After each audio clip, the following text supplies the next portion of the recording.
uns 5 dias que não briga com o papai. Nossa, eu queria tanto brigadeiro. Vamos pegar o escondido? Ah, a gente até pode pegar, mas eu vou querer um refrigerante como parte do pagamento. Fechado, você pega as coisas enquanto eu distraio a mamãe. Ok, bora. Mamãe, olha só, tem uma espinha gigante. Espinha o quê? Você não tem nem idade pra isso. Mas mãe, o tio do meu amigo morreu disso. De espinha? Não, ele foi atropelado, mas ele tava com uma espinha na hora do acidente. Como assim? Isso aconteceu quando...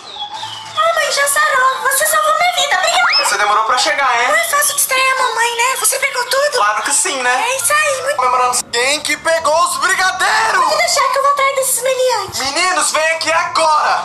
Vamos, o que você tava fazendo exatamente há 2 minutos e 34 segundos atrás? Eu não fiz nada. E você, Cleitinho? Eu tava jogando Minecraft no computador. Você tava jogando seu ZT que tá vermelho, deixa eu ver. É o quê?